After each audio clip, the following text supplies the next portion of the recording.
Hello student, मैं Shivpujan sir स्वागत करता हूं आपका सृष्टि यूपी बोर्ड टॉपर्स के ऑनलाइन प्लेटफॉर्म पर।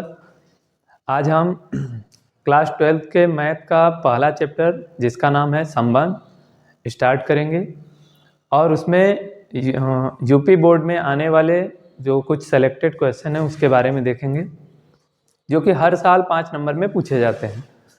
ठीक है, आइए देखते हैं रिलेशन है क्या या संबंध है क्या।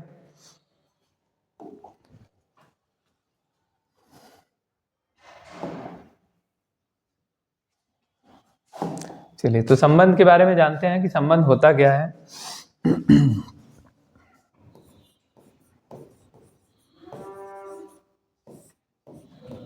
तो संबंध है क्या?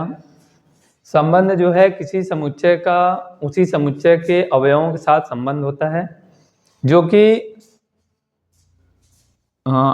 आर से इसको दर्शाया जाता है इस तरीके से, या फिर ए जो है रिलेट करता है ए से। ठीक है, या इसको कहा जाता है कि आर जो है एक समुच्चय होता है किसका? ए क्रॉस ए का। आर जो है एक समुच्चय है जो ए क्रॉस ए का सबसेट है। यानी इस संबंध आर में जो अवयव आएंगे वो क्रमित युग्म के रूप में लिखे जाएंगे और दो समुच्चयों का जो कार्तीय गुणन होता था जैसे ए क्रॉस बी, इसके अवयव भी उसी प्रकार से रहेंगे। तो जैसे कि अगर एक एग्जाम्पल लिया जाए कि कोई समुच्चय ए अगर दिया हुआ है और इसमें अवयव है इस तरह से,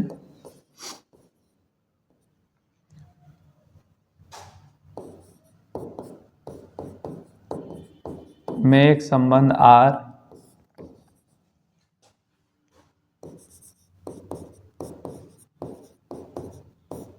इस प्रकार है कि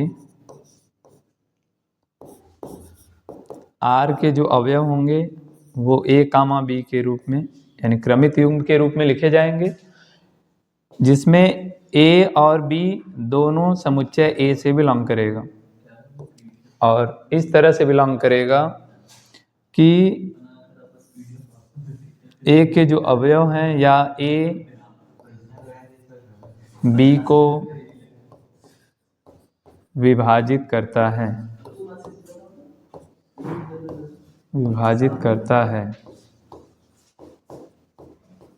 ठीक है, ये एक संबंध है। देखिए इसको कैसे सॉल्व किया जाएगा या कैसे इसको हम लोग सॉल्व करेंगे। देखिए तो संबंध ये है किसी समुच्चय ए पर जिसके अवयव 1 2 3 हैं। संबंध इस तरह से दिया है कि इसका अवयव ए कामा बी के रूप में लिखना है जहां ए और बी दोनों समुच्चय ए से बिलोंग करेंगे। और ए और बी कैसे बिलोंग करेंगे इस संबंध आर में कि ए बी को विभाजित करता है, मतलब क्रमित युग्म का ये जो पहला अवयव है वो दूसरे अवयव को विभाजित करता है। इस तरह से इसमें क्रमित युग्म बनाना है। चलिए देखिए कैसे बनाएंगे। अब जैसा कि कहा गया कि ए और बी दोनों इसी समुच्चय ए से ही लेना है। चलिए मान लीजिए अगर इसमें से हम 1 को लेते हैं 1, तो यह जो 1 है वो इस समुच्चय के किन किन अवयवों को विभाजित कर सकता है। तो 1 को विभाजित कर सकता है, 1 2 को विभाजित कर सकता है, 1 3 को विभाजित कर सकता है। ठीक है, जो नियम यहाँ दिया है कि पहला अवयव क्रमित युग्म का पहला अवयव दूसरे वाले को विभाजित करता है। तो अगर इसमें समुच्चय में से हमने 1 लिया तो 1 1 को, 1 2 को, 1 3 को विभाजित करेगा। ठीक, इसी तरह अगर इसमें से 2 को लिया जाए तो 2 किसको विभाजित करेगा? 2 केवल अपने आप को यानी 2 को विभाजित कर सकता है। ऐसे अगर 3 को लिया जाए तो 3 जो है वो केवल 3 को विभाजित करेगा और इसके अलावा किसी को नहीं। तो ये हो गया समुच्चय ए में एक संबंध जिसके अवयव इस तरह से हैं। ठीक है, चलिए तो संबंध इस तरह से होता है और इसमें संबंध के प्रकार पर आधारित 5 नंबर का क्वेश्चन हर साल बोर्ड में पूछा जा रहा है। उसी पर आधारित एक क्वेश्चन हम लोग करेंगे, लेकिन वो जो क्वेश्चन है उसमें संबंधों के प्रकार पर आधारित वो क्वेश्चन रहेगा 5 नंबर का। अब संबंध का प्रकार होता क्या है, देखिए इसके बाद हम लोग देखते हैं संबंध के प्रकार। संबंध के प्रकार पर ही क्वेश्चन जो देता है वो 5 नंबर का होता है। तो संबंध के प्रकार में है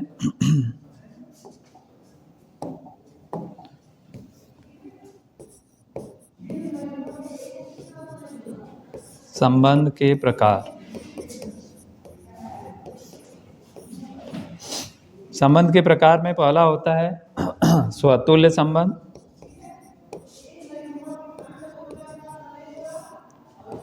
स्वतुल्य संबंध, देखिए इस संबंध में होता क्या है, स्वतुल्य का मतलब होता है अपने से, यानी अपने आप से।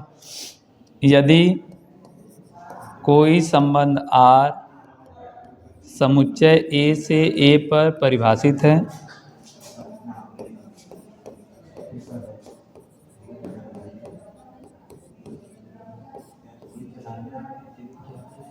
परिभाषित इस प्रकार है कि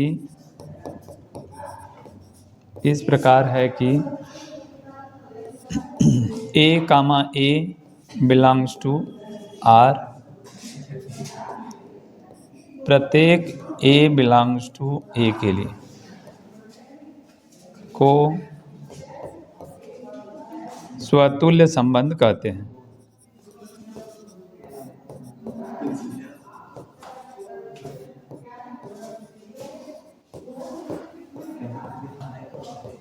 ठीक है, तो इस तरह से है ये कि अगर कोई संबंध R A से A पर परिभाषित इस प्रकार है कि A, A belongs to R, और इसका मतलब है प्रत्येक A या वह अवयव जो A से बिलोंग करता है उनके लिए यह स्वतुल्य संबंध कहलाता है।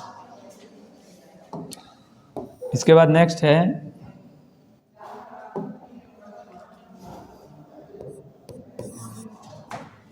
सममित संबंध। सममित संबंध, सममित संबंध में क्या होता है कि यदि A, B belongs to R, this implies B, A belongs to R। मतलब यह है कि यदि A, B कोई क्रमित युग्म संबंध R से बिलोंग करता है तो ये दर्शाता है कि B, A यानी उस क्रमित युग्म का उल्टा भी उसी संबंध में होना चाहिए, तब R सममित संबंध कहलाता है।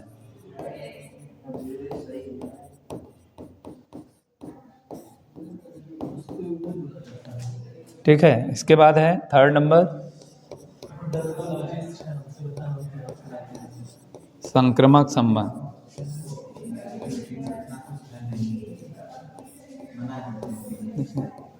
संक्रमक संबंध में होता क्या है कि यदि A, B belongs to R तथा B, C belongs to R, ये दर्शाता है कि A, C belongs to R। मतलब ये है कि कोई अवयव A B से जिस प्रकार एक संबंध से जुड़ा है, B किसी तीसरे अवयव C से उसी प्रकार जुड़ा हो, तो यदि पहला अवयव A तीसरे अवयव C से भी उसी प्रकार से जुड़ा हो तो ऐसे संबंध को संक्रमक संबंध कहते हैं। तब R संक्रमक संबंध कहलाता है।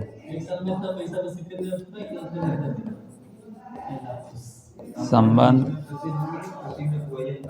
कहलाता है। ठीक है, तो ये हो गया संबंध के 3 प्रकार। अब इसके बाद आता है संबंध के प्रकार के बाद एक लास्ट टॉपिक है जिसको कहते हैं तुल्यता संबंध। तुल्यता संबंध, अब ये संबंध होता क्या है, ऐसा संबंध जिसमें स्वतुल्य, सममित और संक्रमक तीनों आ जाए, यानी जो तीनों संबंध को दर्शाता है वही कहलाता है तुल्यता संबंध। तो संबंध R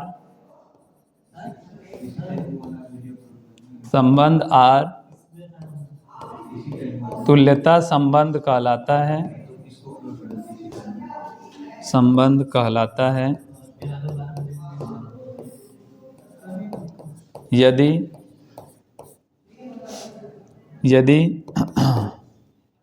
A, A belongs to R, प्रत्येक A बिलोंग्स टू A के लिए। दूसरा, यदि A, B belongs to R, ये दर्शाता है कि B, A belongs to R, तो ये सममित संबंध होगा। और तीसरा, यदि A, B belongs to R तथा B, C belongs to R, ये दर्शाता है कि A, C भी R से बिलोंग करे, तो ऐसे संबंध को संक्रमक संबंध कहेंगे। ठीक है, तो जो तीनों संबंध होता है वही तुल्यता संबंध कहलाता है। और इसी तुल्यता संबंध पर आधारित 5 नंबर का क्वेश्चन बोर्ड एग्जाम में हर साल पूछा जा रहा है। तो इसी नियम पर आधारित एक क्वेश्चन देखते हैं हम लोग।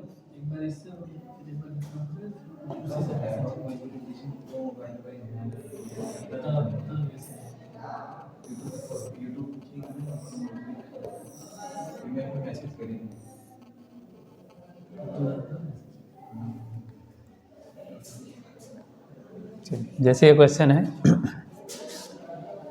कि दिखाइए कि पूर्णांकों के समुच्चय में एक संबंध R, A, B जो Z क्रॉस Z का सबसेट है या उससे बिलोंग करता है, और इस तरह से कि A माइनस B को 7 विभाजित करता है, एक तुल्यता संबंध। ठीक है, दर्शाना यह है कि A माइनस B 7 से विभाजित हो जाता है। ठीक है, इसको तुल्यता संबंध दिखाना है, मतलब हमें दिखाना पड़ेगा कि यह स्वतुल्य, सममित और संक्रमक तीनों हैं।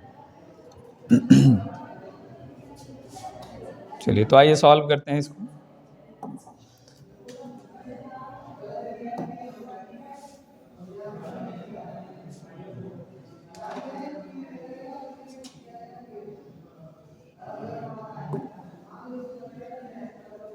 तो संबंध R दिया हुआ इस तरह से कि A, B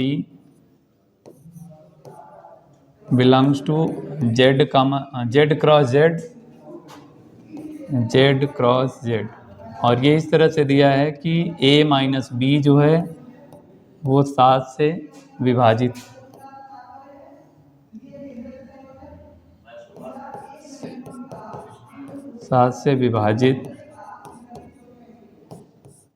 होता है।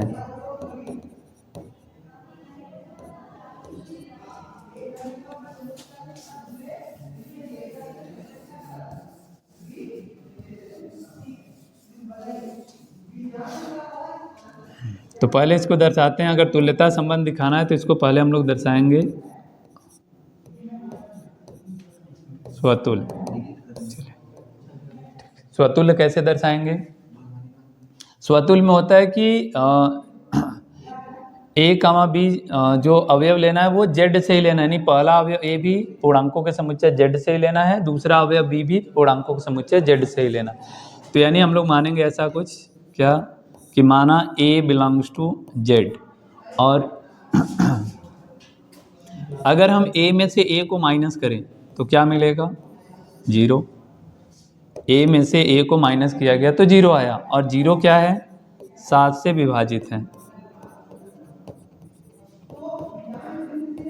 7 से विभाजित है। ठीक है, अब अगर 0 7 से विभाजित है यानी यह A माइनस A या यह जो अवयव है ये इस संबंध R के नियम का पालन कर रहा है, तो कहेंगे क्या कि A बिलोंग्स टू R, और ये हर एक अवयव जो Z से बिलोंग करता है उस पर लागू होगा। देखिए, पूर्णांकों के समुच्चय में से कोई भी पूर्णांक ले लीजिए, उसको उसी में से घटाएंगे, हर बार 0 आएगा और वो हर बार क्या होगा? 7 से विभाजित रहेगा। तो कहेंगे क्या कि R जो है वो स्वतुल्य है।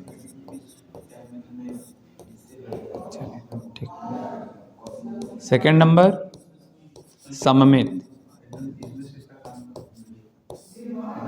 अब सममित में क्या करना है? देखिए सममित का जो नियम है उसके अनुसार ये है कि एक क्रमित युग्म a, b संबंध R से बिलोंग करेगा और हमें उसका उल्टा दिखाना होगा कि वो भी R में है या नहीं। मतलब मानेंगे ऐसा कुछ कि माना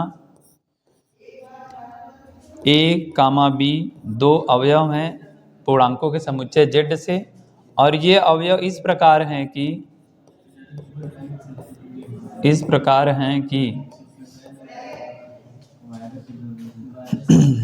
a, b belongs to R। ठीक है। अब ये a, b अगर R से बिलोंग कर रहा है, इसका मतलब क्या है कि ये संबंध R के नियम का पालन कर रहा हो। यानी क्या लिखेंगे कि a - b जो है वो 7 से विभाजित है। अब अगर a - b 7 से विभाजित है तो ये कह सकते हैं कि माइनस a - b ये भी 7 से विभाजित है, 7 से विभाजित है।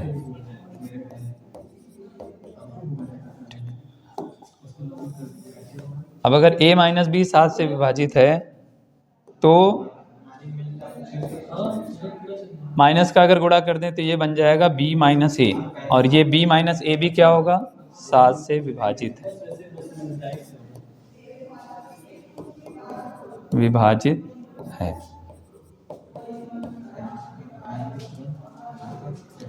ठीक है। देखिए a, b R से बिलोंग कर रहा था ऐसा लिया गया और दिखाया गया कि b - a 7 से विभाजित हो रहा है, मतलब संबंध R के नियम का पालन ये भी कर रहा है। तो यहाँ से ये कह सकते हैं कि b, a belongs to R। ठीक, a, b R में है और दिखाया गया कि b, a भी R में हो गया, अतः R सममित संबंध है। तो देखिए सममित संबंध हो गया। अब आते हैं तीसरा, थर्ड टाइप। तीसरा है संक्रमक संबंध। अब संक्रमक में क्या होता है कि इसमें जिस समुच्चय पर यह संबंध परिभाषित होता है उससे कोई 3 अवयव लिया जाता है। तो 3 अवयव मान लेते हैं इस तरह से कि माना a, b, c belongs to Z, और ये पूर्णांकों के समुच्चय से 3 अवयव इस प्रकार हैं कि a, b belongs to R तथा b, c belongs to R। मतलब संक्रमक संबंध को दर्शाने के लिए 2 क्रमित युग्म पहले से संबंध R में रहता है, हमें तीसरा क्रमित युग्म इस R में दर्शाना होता है। चलिए देखिए, जैसे a, b अगर R से बिलोंग कर रहा है, मतलब ये a, b R के नियम का पालन कर रहा होगा। और R के नियम का क्या पालन? R का नियम क्या था कि a - b 7 से विभाजित है, 7 से विभाजित है। अगर ये 7 से विभाजित है तो इसको लिख सकते हैं कि a - b equal to 7m, जहाँ m कोई पूर्णांक होगा। 7 से अगर इस संख्या को विभाजित करेंगे तो किसी पूर्णांक बार में कटेगा तो m कोई पूर्णांक हो जाएगा। इसको समीकरण 1 बना लेते हैं। इसी तरह b, c अगर R से बिलोंग कर रहा है तो इसका मतलब ये भी संबंध R के नियम का पालन कर रहा है, यानी b - c 7 से विभाजित है, 7 से विभाजित है। अब अगर ये 7 से विभाजित है तो इसको भी लिख सकते हैं कुछ b - c बराबर 7n, और यहाँ भी n जो होगा वो किसी पूर्णांक से बिलोंग करेगा, यानी n भी कोई पूर्णांक होगा। इसको समीकरण 2 बना लेंगे। अब हमें दिखाना क्या है कि a और c भी उसी प्रकार से R से संबंधित है, यानी a - c भी 7 से विभाजित है। तो इसके लिए करना क्या है, इसमें समीकरण 1 और 2 से हमें b का विलोपन कर देना है, बस a और c आना चाहिए। चलिए, तो इसके लिए क्या करेंगे, पहले समीकरण में b माइनस में है, दूसरे में प्लस है, दोनों को जोड़ देते हैं। समीकरण 1 + 2, तो a - b plus B minus C बराबर में इधर हो जाएगा 7m प्लस 7n। बी से बी कट जाएगा, बचेगा a माइनस सी और इधर 7 कॉमन कर लेंगे तो m plus n। a minus c equal to हो जाएगा 7 और ये जो m प्लस n है, m और n पूर्णांक थे तो इनका योगफल कोई नया पूर्णांक हो जाएगा जिसको हम लोग मान लेंगे कुछ लेमडा ऐसा, जहाँ lambda equal to m plus n है और ये m प्लस n कोई न कोई पूर्णांक होगा। तो ये क्या दर्शाता है कि a माइनस सी जो है वो 7 से विभाजित है, 7 से विभाजित है, ठीक है ना, क्योंकि a minus c equal to 7 lambda का मतलब है कि लेमडा बार में कटा होगा जहां लेमडा कोई पूर्णांक है। अतः R संक्रमक संबंध है, संक्रमक संबंध है। देखिए तो अब क्या कह सकते हैं कि चूंकि R स्वतुल्य सममित तथा संक्रमक तीनों है, अतः R एक तुल्यता संबंध है।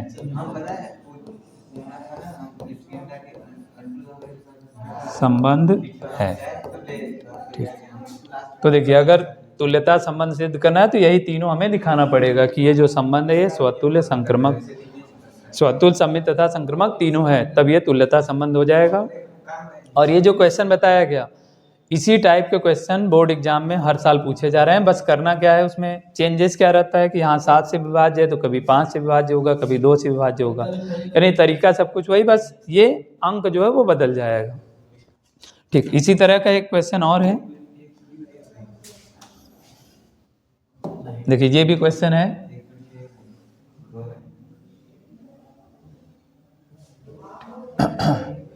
समुच्चय A पर एक संबंध है R दिया हुआ इस प्रकार से, और इसमें भी वही स्वतुल्य सममित और संक्रमक, इसकी जांच करके आप लोग दिखा सकते हैं कि ये भी एक तुल्यता संबंध है या नहीं, ठीक है। बाकी के क्वेश्चन हम लोग अगले वीडियो में देखेंगे।